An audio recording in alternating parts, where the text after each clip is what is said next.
Welcome back to the weekly download. I'm your host, Shania Wilson, and this week we're serving the news with some serious Gen Z vibes. We've got governments getting shook, tech going full sci fi, and a bit of Belizean drama you need to know. So grab your favorite snack, lock in your Wi Fi, and let's spill the tea on everything that's trending, wild, and actually important. Let the download commence.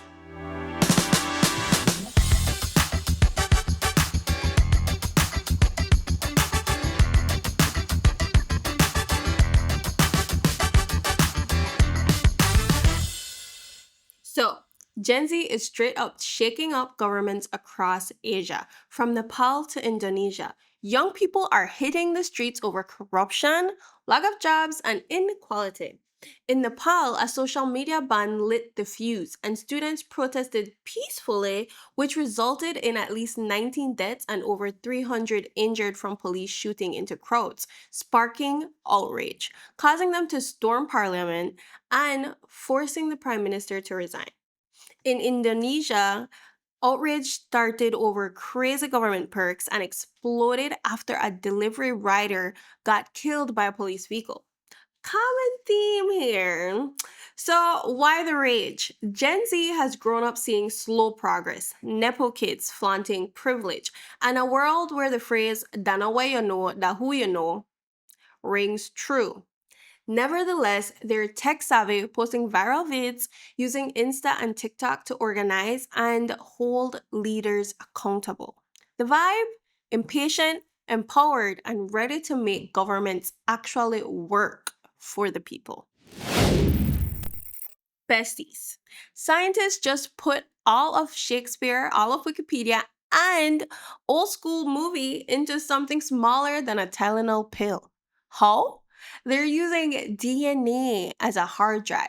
Instead of stacking football field sized servers that suck up mad electricity, they're flipping ones and zeros into A's, T's, C's, and G's. The same stuff your body uses to make you, you. One little capsule could hold 50,000 iPhones worth of data. That's like every meme, every TikTok, every playlist you ever saved living inside a test tube. And the best part? DNA ain't going obsolete. VHS, dead. DVDs, ancient. DNA, it's forever, baby. So, yeah, the cloud of the future might actually be inside your body's blueprint. So, we've all been seeing the comments and audacity of a certain geographical neighbor lately.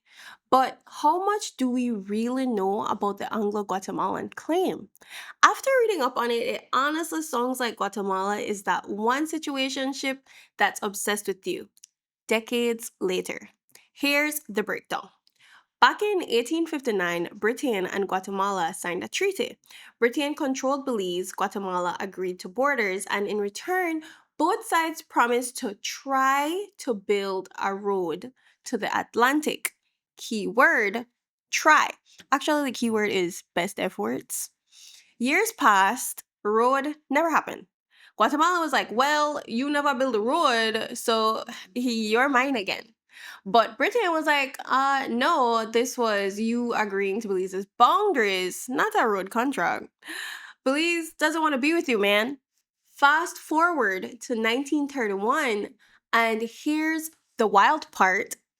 Both countries literally went to the border, set up concrete markers, and said, yep, this is the line. So Guatemala confirmed the border. End of story, right? Not so fast. By the 1940s, Guatemala flipped and declared the treaty null and void. They even wrote into their constitution that Belize was theirs. Talk about a messy breakup.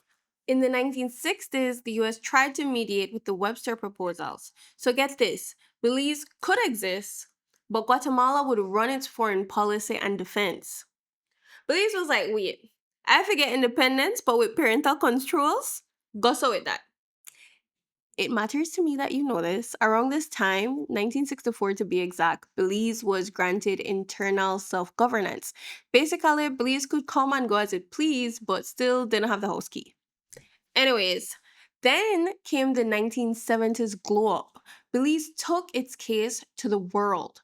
The UN passed multiple resolutions saying Belize deserves full independence with all its territory. In 1980, every country voted yes, except Guatemala. Major hater alert. But in 1981, Belize declared independence anyway. It took until 1991 for Guatemala to finally say, okay, fine, we recognize you. Fast forward to 2008. Both countries agreed to settle this once and for all by going to the International Court of Justice, the ICJ. Guatemala's people voted yes in 2018. Belize's people voted yes in 2019. Now the case is still not final. Belize's position is strong. Treaties are valid, borders are recognized, and international law favors stability. Guatemala's argument? Pretty shaky if you ask me. So at the end of the day, Belize moved on, got its independence, built its own life, and the world acknowledged it. Guatemala? Still scrolling through our old pictures. The facts are simple. Belize is Belize. Our independence is irreversible and history is on our side. And that's your weekly download, besties. From Gen Z storming governments in Asia to scientists turning DNA into the ultimate cloud storage, and Belize flexing its messy breakup but still standing vibes with Guatemala. We've covered it all. Remember, stay curious and keep questioning the world around you. Leave hot takes on any of this in the comments. Until next week, download complete.